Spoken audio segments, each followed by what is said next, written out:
আপনি এই লেকচারে বললেন যে আল্লাহ তাআলা জানেন যে প্রত্যেক মানুষ ভবিষ্যতে কোন কোন কাজ করবে।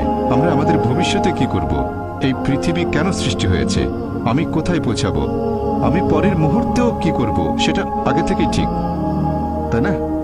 এখন পরীক্ষা শব্দটা কি এখানে সঠিক?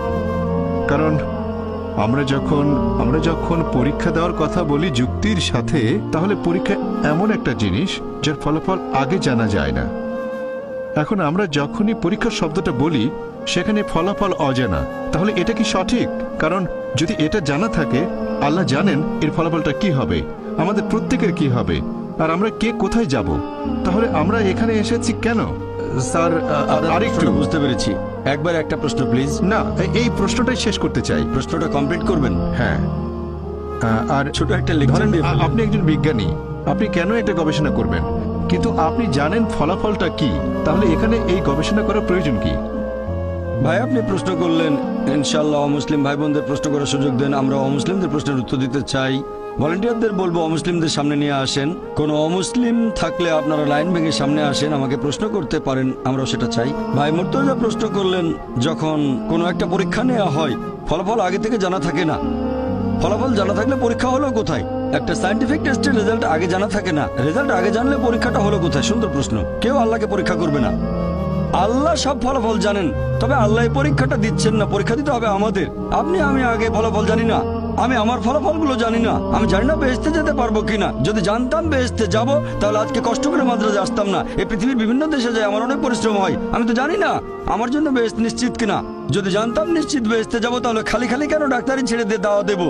আমি জানি না, আমি নিশ্চিত না যে বেহেশতে যেতে পারবো কিনা। আমি আল্লাহ তাআলার কাছে দয়া প্রার্থনা করছি, আমাকে দয়া করো, বেহেশতে দাখিল করো। আমি আল্লাহ তাআলার কাছে দোয়া করছি। এভাবে বলবো না যে আমি খুব ভালো দায়িতা বেহেশতে চলে যাব। যে মানুষটা পরীক্ষা দিচ্ছে সে আগে থেকে ফলাফল জানে না। আপনি জানেন না বেহেশতে যাবেন না দোজখে, আমিও জানি না, তবে আল্লাহ জানেন।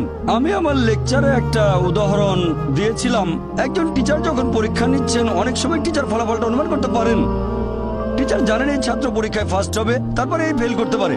তাহলে কি বলবেন যে আমি পরীক্ষা দিতে যাব না? পরীক্ষা দেবেন না আপনি, টিচার পরীক্ষা দেবেন না। এখন বিজ্ঞানী যখন কিছু গবেষণা করেন, সেই বিজ্ঞানী আগে থেকে ফলাফলটা জানেন না, সেজন্য তিনি গবেষণা করেন। আল্লাহ সুবহানাহু ওয়া তাআলা কোনো বিজ্ঞানী নন, আমাদের নিয়ে গবেষণাও করছেন না, এটা ভুল ধারণা। আল্লাহ আমাদের নিয়ে এক্সপেরিমেন্ট করছেন না। আল্লাহ সুবহানাহু ওয়া তাআলা আমাদের স্রষ্টা, বিশ্বজগতের স্রষ্টা। তিনি দুনিয়াতে সৃষ্টি করেছেন আমাদেরকে, মানুষকে, যাদের রয়েছে স্বাধীন ইচ্ছা, তিনি জানেন। এখন তিনি আমাদের এই পৃথিবীতে জীবন দিয়েছেন, কারণ যদি তিনি এভাবে আমাদের পরীক্ষা না করেন, তাহলে শেষ বিচারের দিনে আপনি আল্লাহ তাআলাকে প্রশ্ন করবেন, আমাকে কেন দোজখে পাঠালেন? যদি আল্লাহ দোজখে পাঠান, এটা আল্লাহ জানেন, আমি জানি না, তাহলে এটা পরীক্ষা। আর আমি আমার লেকচারে বলেছি যে আল্লাহ সুবহানাহু ওয়া তাআলা সুবিচার করেন। এখানে আল্লাহ কোনো রকম পরীক্ষা দিচ্ছেন না, আমাদেরকে আল্লাহর কোনো প্রয়োজন নেই। আল্লাহ এমনিতেই সবচেয়ে মহান, আমরা এখানে পরীক্ষা দিচ্ছি আর আমরা ফলাফলটা জানি না। যেহেতু ফলাফল জানি না, সেজন্য আমরা যথাসাধ্য চেষ্টা করছি। আর আমরা আল্লাহ তাআলার কাছে দোয়া করব, তিনি যেন আমাদের দয়া করেন, আমাদের ক্ষমা করেন, বেহেশতে দাখিল করেন। আমিন।